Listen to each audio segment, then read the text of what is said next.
Assalamualaikum warahmatullahi wabarakatuh. Di sini aku dikasih tugas sama guru sejarah aku buat bikin video presentasi mengenai masa reformasi. Yang mana kebetulan banget di sini aku ngambil masa reformasi pada pemerintahan B.J. Habibie. Sebelumnya, perkenalkan nama aku Leli Purnamasari dari SMAN 1 Sungai Keringking. Oke, tanpa basa-basi lagi, kita langsung aja melanjut ke materi berikutnya. Masa pemerintahan atau masa reformasi pada pemerintahan B.J. Habibie. Setelah Presiden Soeharto resmi mengatakan mengundurkan diri dari masa jabatannya sebagai presiden pada tanggal 21 Mei 1998, di hari itu juga Presiden B.J. Habibie atau Wakil Presiden B.J. Habibie diangkat menjadi presiden selanjutnya. Setelah Presiden B.J. Habibie dilantik, ia mengeluarkan pidato pertamanya di Istana Merdeka yang disiarkan oleh RRI dan juga TVRI. Ia menyatakan tekadnya untuk melakukan reformasi, yang mana reformasi tersebut merupakan visi kepemimpinannya untuk melakukan reformasi yang cepat dan tepat. Setelah Presiden B.J. Habibie dilantik, ia juga mengeluarkan Kabinet Reformasi Pembangunan pada tanggal 22 Mei 1998. Lantas, apa sajakah kebijakan-kebijakan yang dibuat oleh Presiden B.J. Habibie dengan Kabinet Reformasi Pembangunannya? Masa reformasi pada pemerintahan B.J. Habibie dalam bidang politik. Presiden B.J. Habibie banyak melakukan perubahan-perubahan pada pemerintahnya, terutamanya di bidang politik. Presiden B.J. Habibie banyak merubah budaya-budaya politik yang telah diwariskan oleh pemerintahan sebelumnya. Kebijakan yang pertama, otonomi daerah yang lebih demokratif dan meluas melalui TAP MPR nomor 15 tahun 1998, yang mana pada pemerintahan sebelumnya semua kepemimpinan dan keuangan negara terpusat di kota Jakarta, dan hal ini itu membuat daerah-daerah lain seperti Sumatera Selatan, Papua, Kalimantan, dan Papua itu berada atau hidup di bawah garis kemiskinan. Dan kemudian Presiden B.J. Habibie menerbitkan suatu Undang-Undang nomor 22 tahun 1999 yang mengatasi tentang kesenjangan antara pusat dan daerah. Yang kedua, Presiden B.J. Habibie memberikan kebebasan berpolitik dengan sistem multipartai dalam politik, Undang-Undang nomor 2 tahun 1999, sehingga pemilu yang diadakan di tahun 1999 itu hanya diikuti oleh 48 parpol saja politik. Yang ketiga, Presiden B.J. Habibie menghapus kebijakan Menteri Penerangan tentang pers, yaitu karena kebijakan tersebut menghalangi perkembangan pers. Kemudian Presiden B.J. Habibie menerbitkan Undang-Undang Pers yang berisi tentang melindungi perkembangan pers dan melindungi tugas-tugas wartawan. Dan yang keempat, Presiden B.J. Habibie itu membatasi masa jabatan seorang presiden maksimal hanya 2 kali masa jabatan, dengan masing-masing masa jabatan itu hanya 5 tahun.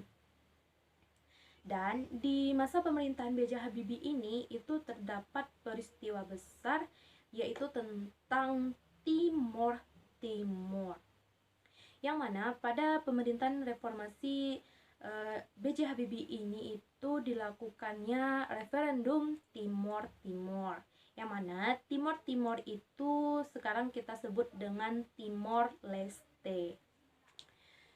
Referendum sendiri itu adalah proses pemungutan suara untuk mengambil keputusan politik yang menguasai suatu negara.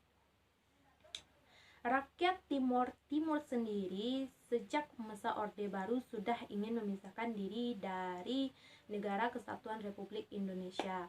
Dan hal ini itu membuat Presiden B.J. Habibie mengambil keputusan atau mengambil kebijakan mengadakan referendum Timor Timur pada tanggal 30 Agustus 1999.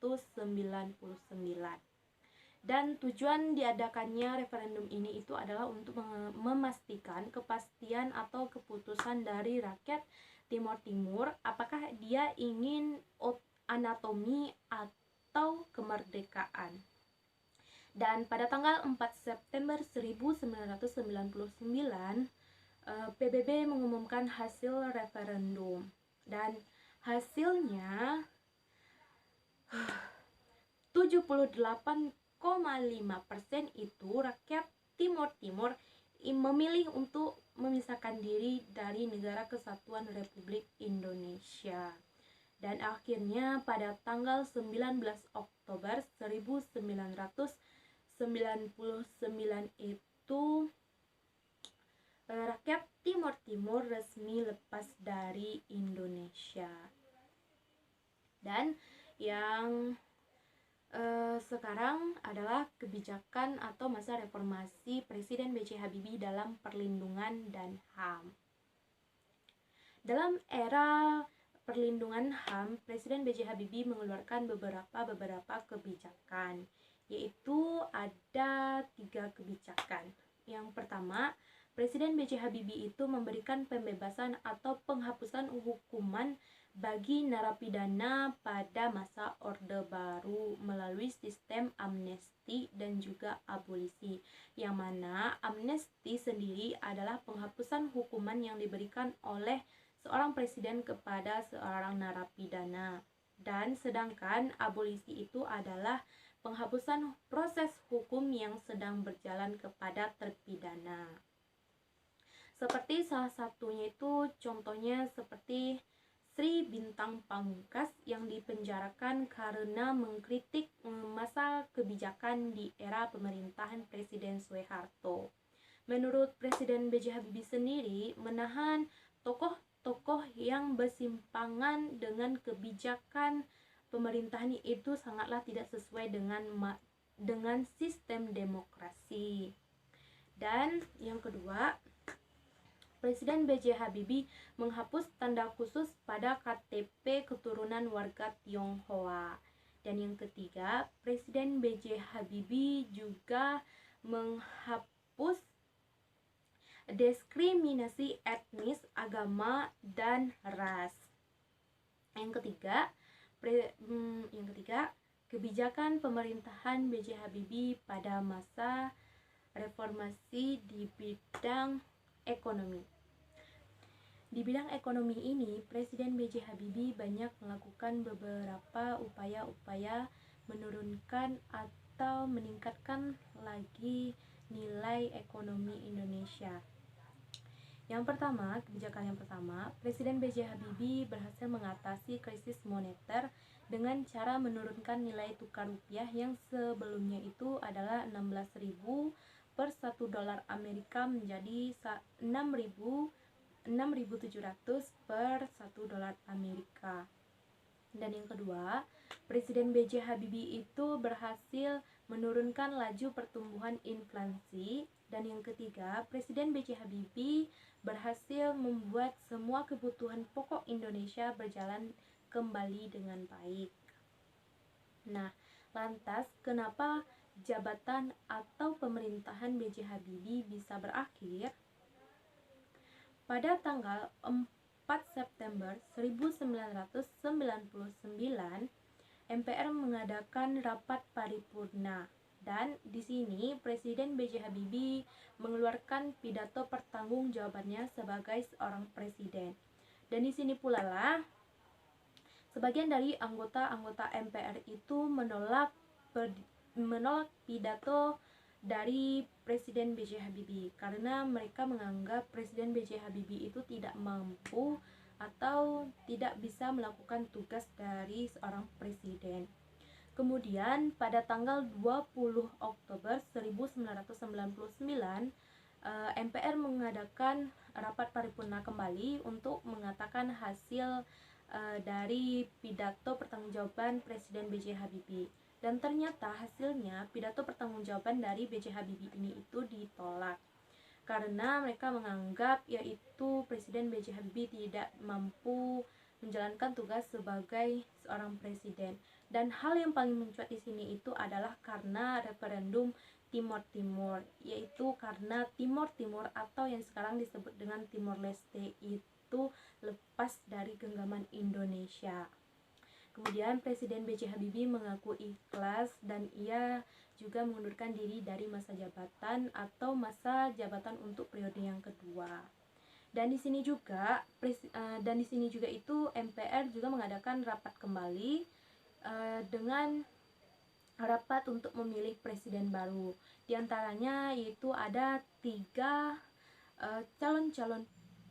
Di sini ada 3 calon presiden, yaitu diantaranya Megawati, dan yang kedua Abdurrahman Wahid, dan yang ketiga Yusril, yang mana Yusril sendiri mengundurkan diri tepat sebelum diadakannya pemilihan presiden. Dan dari dua calon tersebut terpilihlah Abdurrahman Wahid atau yang sering kita sebut dengan Gus Dur sebagai presiden keempat Indonesia. Oke, sampai segitu masa reformasi atau reformasi yang dilakukan oleh Presiden B.J. Habibie di bidang politik, di bidang HAM dan ekonomi. Jika aku ada kesalahan-kesalahan kata dan kekurangan-kekurangan, karena di sini aku juga belajar, jadi mohon dimaafkan. Untuk itu aku ngucapin terima kasih dan assalamualaikum.